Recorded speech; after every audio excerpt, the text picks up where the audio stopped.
사실에 대하여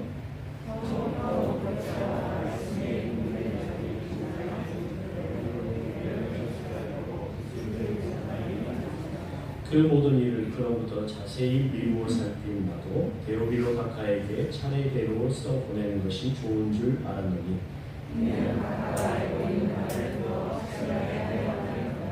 유대왕 헤롯 때 아비야 바넬의 제사장 한 사람이 있었으니 이름은 사가랴요 그의 아내는 아론의 자손이니 이름은 엘리사벳이라. 이 사람이 하나님 앞에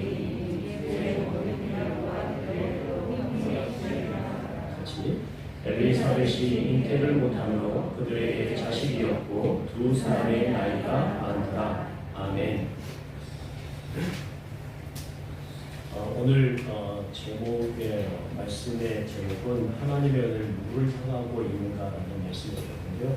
여러분 오늘부터 누가복음의 말씀 나오는데 여러분 누가복음 모든 복음서의 첫 장이 굉장히 중요합니다. 왜 첫 장이 중요할까요? 모든 글의 첫 장이 왜 중요할까요? 그 첫 장에 보면 내용이 복음서가 어떻게 전개될 것인가, 어떤 내용으로 갈 것인가를 담고 있기 때문에 굉장히 중요합니다. 오늘 말씀 1장, 원래는 1장을 전부 다 읽어야 되는데 1장의 말씀을 통해서 누가복음이 무엇을 말하고자 하는지 두 사람의 이 비교를 통해서 사가랴와 마리아라는 이 두 사람을 비교를 통해서 하나님의 은혜가 누구를 하고 있는지 오늘 말씀을 통해서 확인을 해보려고 하고요. 또 그리고 누가복음 전체가 이 1장의 말씀을 통해서 어떤 은혜를 지금 담고 있는지를 오늘 말씀을 통해서 이렇게 좀 잠깐 나누려고 합니다. 하나 넘겨서요. 오늘 제가 다루는 이 책의 내용은 이 말씀은 뭐냐면 우리가 몰랐던 예수라는 책이 있는데 조금 더 말씀드릴 텐데 그 책의 내용을 좀 기반으로 해서 제가 우리 성도에게 말씀을 드렸는데요. 첫 시작에 로버트 젠슨이라고 하는 신학자가 있습니다. 이 신학자가 어떤 말을 했냐면 이런 말을 했는데 이것은 미국 기독교 유산에 관한 기본적이면서 잊혀진 사실이 있는데 뭐냐면 그것은 부흥이 종교를 촉진시키기 위한 수단으로 시작되지 않았다는 사실이다. 이게 무슨 말이냐면 여러분 부흥이라는 것이 우리 기독교를 종교로 말하자면 종교를 어떻게 하면 성장시키기 위한 수단으로 부흥이 사용된 적이 없다라고 말하거든요. 그러면 부흥이 어땠을 때 왔느냐 했을 때 뭐냐면 부흥은 종교에 대한 비판의 놀라운 결과로 온 것이다 라고 말합니다. 이게 무슨 말이냐면 기독교는 종교가 아니다? 종교가 아니라는 말을 하고 있는 겁니다. 이 말을 좀 머리에 좀 담아두시면 좋을 것 같은데 그러면 종교는 뭐냐면 종교는 그러면 이 사람이 말하는 종교는 뭐냐면 종교는 믿음이 아닌 다른 것으로 의로워질 수 있다는 자기 주장이다라고 해요. 반면 기독교는 그것을 주장하고 있지 않다라는 말입니다. 여기서 우리가 마지막 말에 주의해야 하는데 이 말은 기독교가 종교가 아니라는 말을 하고 있다는 거죠. 기독교는 종교가 아니라 종교를 거부하고 비판하는 반대 지점에 있다는 것을 강조하고 있습니다. 여러분 기독교는 종교가 아니라 뭘 강조하냐면 기독교는 은혜를 강조합니다. 뭘 강조한다고요? 은혜를 강조합니다. 반면 종교는 구원을 위해서 무엇인가를 해야 한다는 방법론을 강조합니다. 여러분 기독교의 다른 모든 종교는 구원을 받기 위해서 착한 일을 해야 된다, 무엇인가를 쌓아야 된다, 신을 위해서 무엇인가를 우리가 보답해야 된다고 생각하는 경향이 있습니다. 경향이 아니라 그건 사실입니다. 구원을 위해서 사람에게 어떤 자격을 갖추어야 한다고 강조합니다. 자격을 갖춘 사람만이 구원에 이를 수 있다는 결론에 도달합니다. 그러나 성경은 우리에게 사람을 어떻게 보아야 하는지를 알려주고 있습니다. 오늘 말씀을 통해서 기독교에서는 어떤 사람이 하나님께 사랑받는 사람인지 어떤 사람이 하나님의 은혜를 받는 사람인지를 우리가 좀 살펴보기를 소원한데요. 누가복음의 첫 장에서 우리는 두 인물이 나오는 것을 보게 됩니다. 여러분이 잘 아시는 세례 요한의 아버지 사가랴와 그리고 예수님의 어머니 마리아가 등장합니다. 이 두 사람의 이야기에는 몇 가지 공통점이 있습니다. 첫째는 뭐냐면 두 사람이 가브리엘이라는 천사의 방문을 받았습니다. 누구의 방문을 받았다고요? 예, 가브리엘 천사의 방문을 받았습니다. 그리고 두 번째는 두 사람이 가브리엘 천사의 방문을 받고 놀랐습니다. 그리고 세 번째는 둘 다 천사에게 두려워하지 말고 안심하라는 말을 들었습니다. 가브리엘 천사가 어떤 내용을 전했는지 모르겠지만 어쨌든 천사의 방문을 듣고 방문을 받고 굉장히 놀랍고 두려워했는데 천사가 두려워하지 말고 안심해라고 말했습니다. 네. 그리고 네 번째는 뭐냐면 어떤 소식을 전했냐면 두 사람 다 무엇을 낳을 것이다? 아들을 낳게 될 것이며 이름 또한 이런 이름과 이런 이름을 지어야 한다고 분명히 말을 해줬습니다. 그리고 다섯 번째는 뭐냐면 둘 다 아들이 큰 자가 될 것이라는 말을 듣습니다. 뭐를 듣는다고요? 큰 자가 될 것이다. 여러분 15절을 한번 보실까요? 15절부터 17절. 사가랴는 어떤 말을 듣냐면 이런 말을 듣게 됩니다. 15절부터 17절. 1장 15절부터 17절 같이 한번 읽으실까요? 시작. 이는 그가 주 앞에 큰 자가 되며 포도주나 독한 술을 마시지 아니하며 모태로부터 성령의 충만을 받아 이스라엘 자손을 주 곧 그들이 하나님께로 많이 돌아오게 하겠습니다. 그가 또 엘리야의 신령과 능력으로 주 앞에 먼저 와서 아버지의 마음을 자식에게 거스른 자를 의인의 슬기에 돌아오게 하고 주를 위하여 세운 백성을 준비하리라. 세계 요한 또한 이스라엘 역사 가운데 아주 큰 사람이 될 것이다 라는 말을 갖고 있는 거예요. 그가 세계 요한이 어떤 사람이 될 것이다? 마치 구약 시대에 아주 위대했던 선지자 누구를 닮을 것이다? 엘리야 같은 사람이 될 것이라는 그런 소리를 듣게 됩니다. 그리고 여섯 번째로 두 사람은 뭐냐면 나중에 하나님께 찬양의 시를 올려 드립니다. PPT가 준비 안 됐네. 없습니다. 마지막으로 가브리엘 천사가 그들에게 전해준 이 아들을 낳을 것이다라는 이 말에 이 두 사람이 어떤 말을 했냐면 처음에는 의문을 품었습니다. 그리고 이 의문을 품은 이유가 있었습니다. 그럴 만한 사정이 있었는데 여러분 세례 요한 같은 경우에는 사가랴 같은 경우는 세례 요한을 낳게 된다는 말을 했을 때 18절에 보면 이렇게 표현합니다.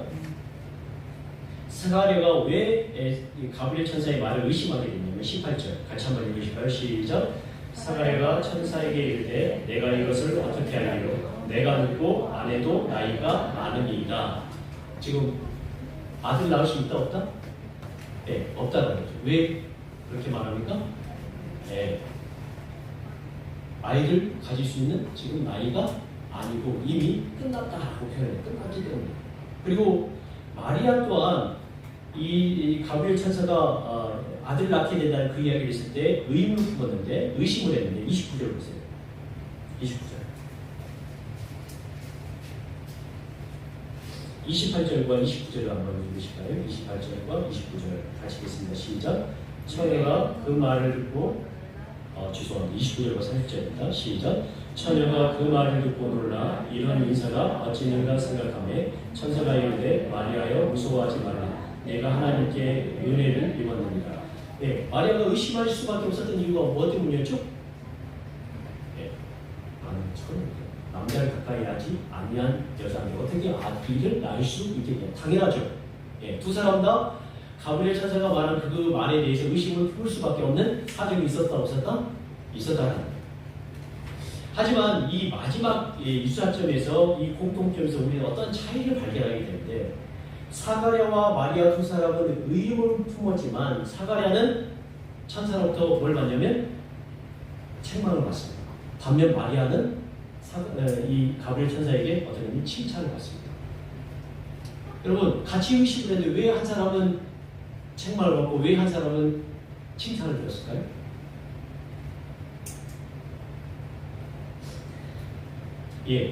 이것을 설명하자면 사가랴는 의심을 해서 말하는 능력을 잃었고 마리아는 사가랴가 받은 벌을 받지 않았는데 왜 이런 차이가 일어나냐면 이것에 대해서 우리가 몰랐던 예수라는 책을 쓴 데인 오틀런트는 세 가지로 분석을 합니다. 예.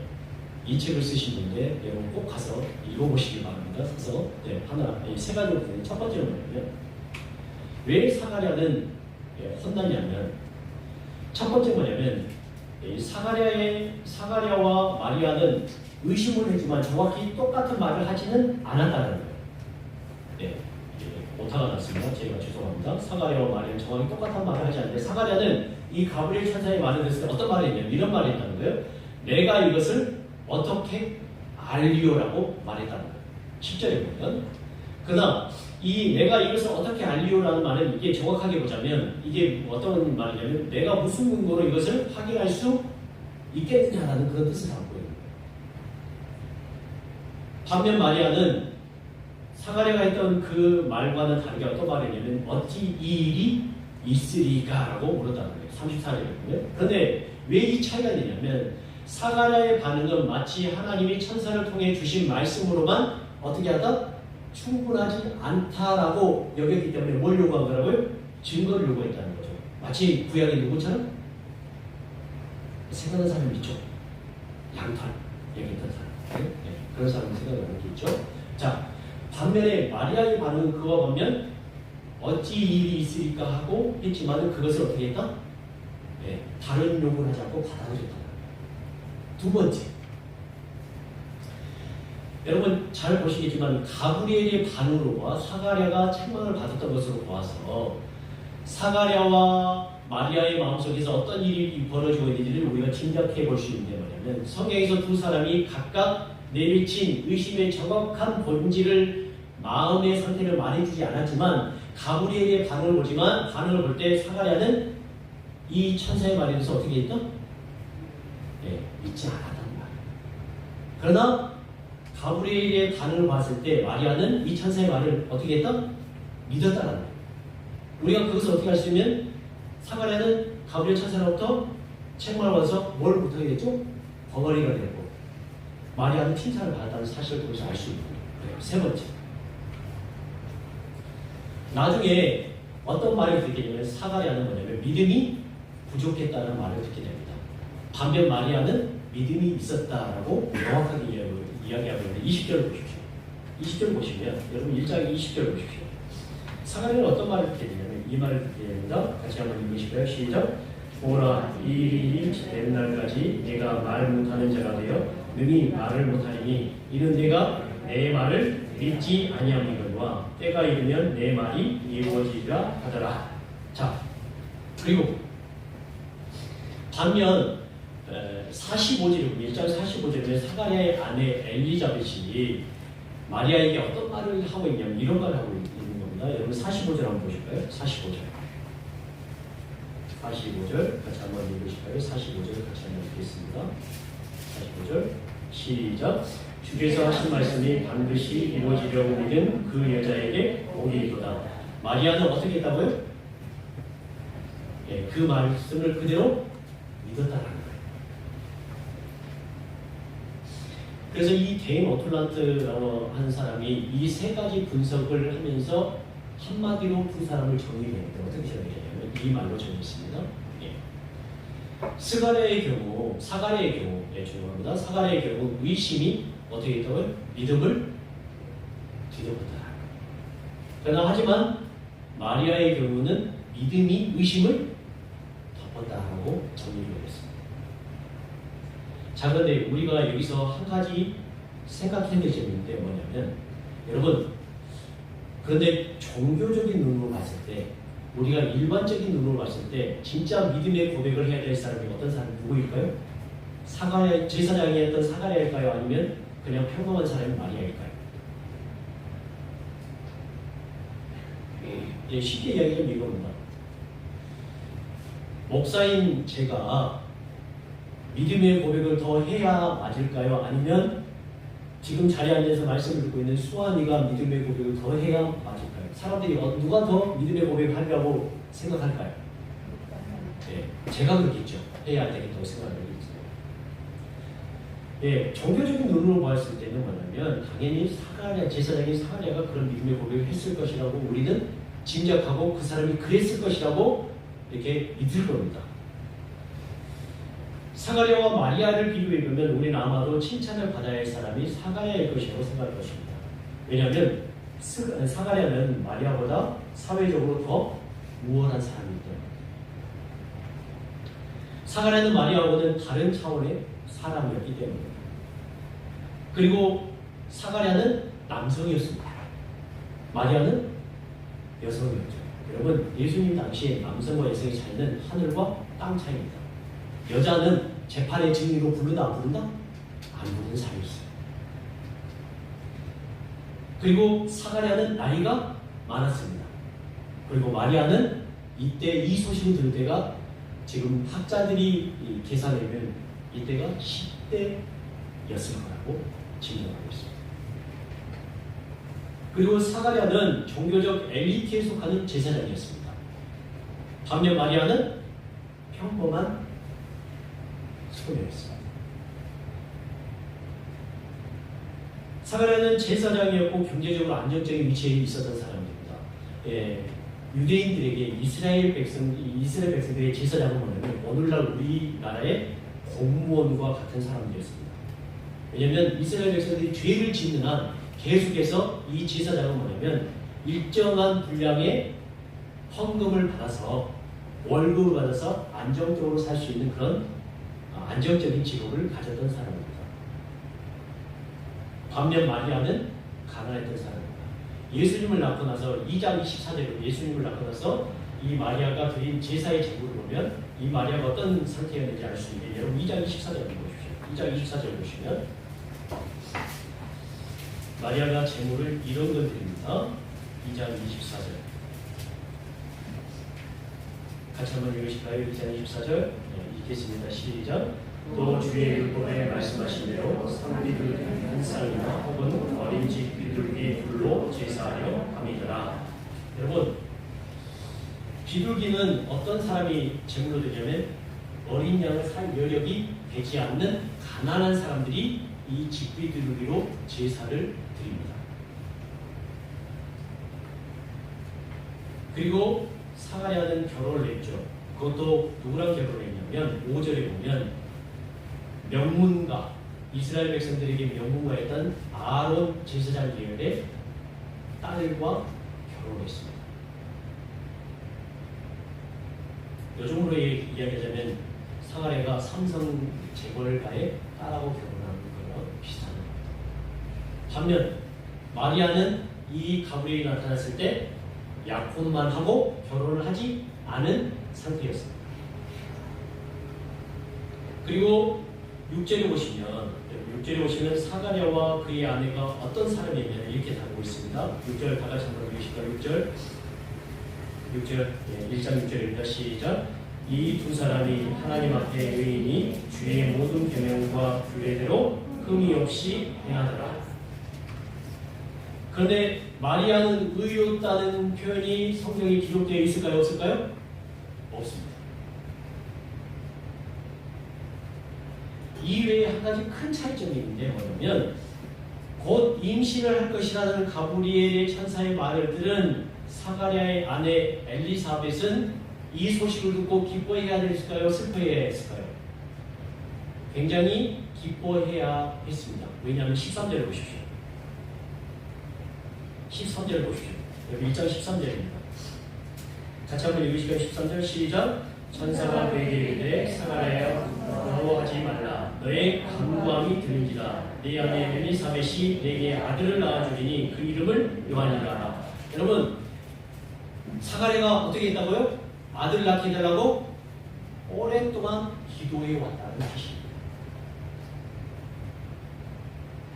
반면 아직 결혼하지 않은 10대 처녀인 마리아에게 이 천사 가브리엘의 소식은 어떤 거였을까요?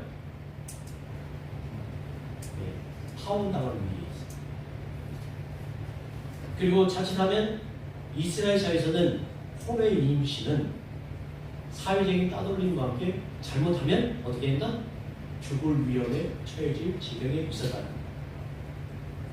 이 사실로 볼 때 여러분 사가랴와 마리아의 반응을 예상할 수 있습니까? 없습니까? 예상할 수 있다는 거예요. 사가랴의 경우에는 모든 일들이 뜻대로 풀리고 있어서 가브리엘의 말에 어떻게 해야 될까요? 즉각적으로 순종하고 기뻐했고 감사하고 하나님 나에게 복을 주셨다 이렇게 이야기해야 되는데 정작 사가랴는 어떻게 했다고요? 내가 믿지 못하겠습니다.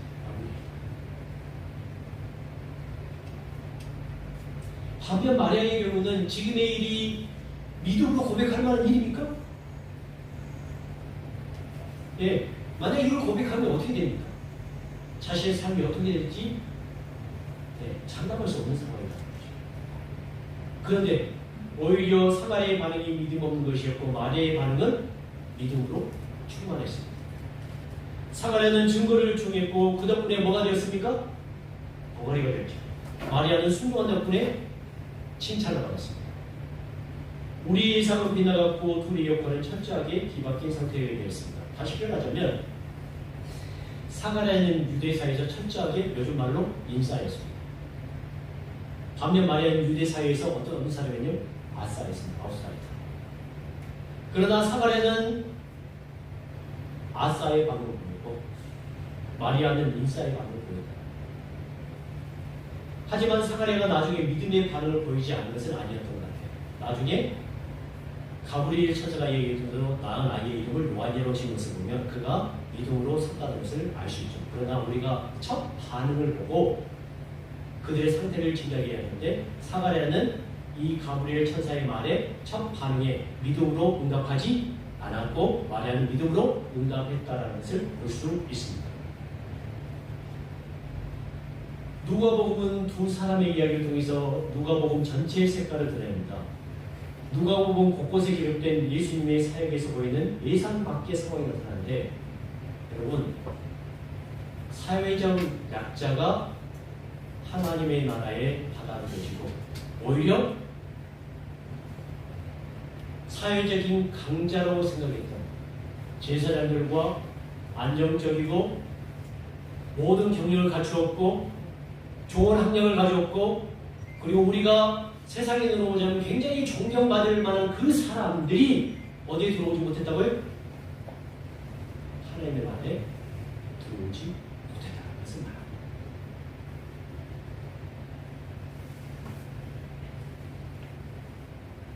예수님이 세상 속에서 하신 일뿐만 아니라 세상에 오신 방식도 우리의 예상을 깨는 방식으로 오십니다. 여러분 예수님이 어디에서 태어나셨죠? 우리가 이야기하는 나 요즘 말로 이야기하자면 여러분 정말로 가진 자들 잘 사는 사람들 아이를 어디서 날까요?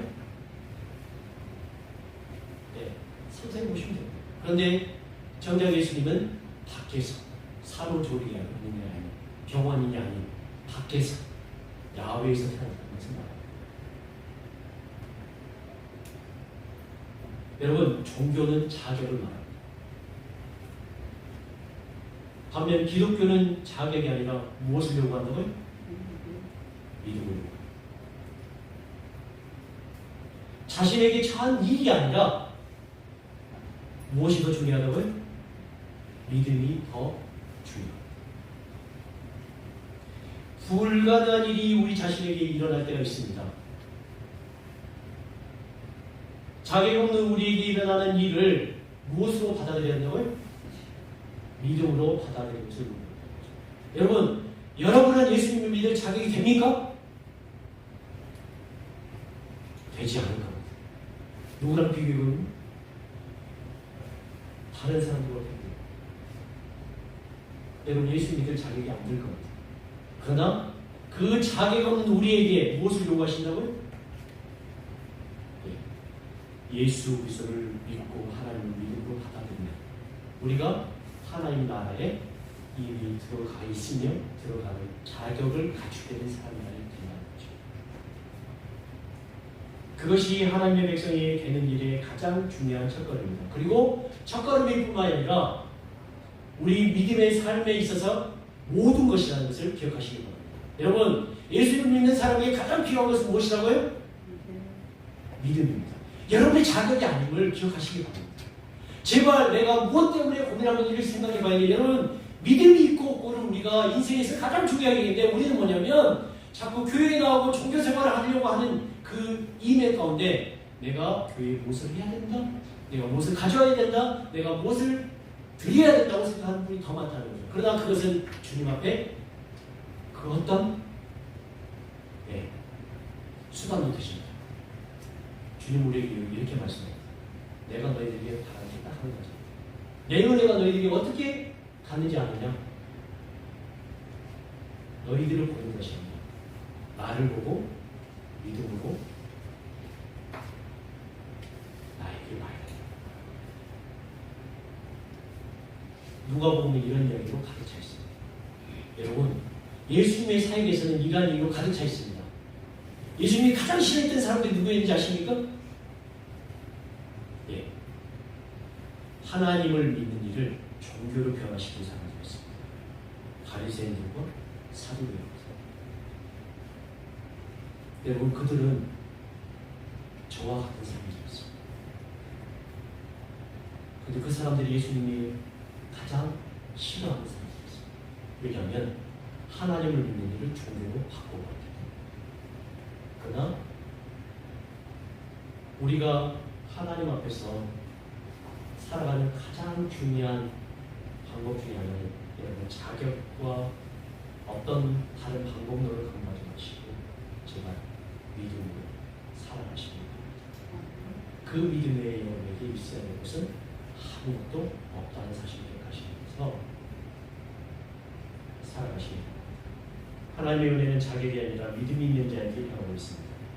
하나님의 은혜는 자신이 죄인됨을 인정하고 그것을 받아들이며 오직 하나님이 하신 일임을 고백하는 자에게만 주어지는 은혜임을 절대 잊지 마시고, 현재 우리 살아서도 중에 자기에게 주어진 어떤 상황들 때문에, 일 때문에 여러분의 상황을 판단하지 마시고 그 상황 가운데서도 여전히 나를 사랑하시고 나를 붙드시고 나를 인정하신 그 하나님의 은혜를 무엇으로 받아들이라고요?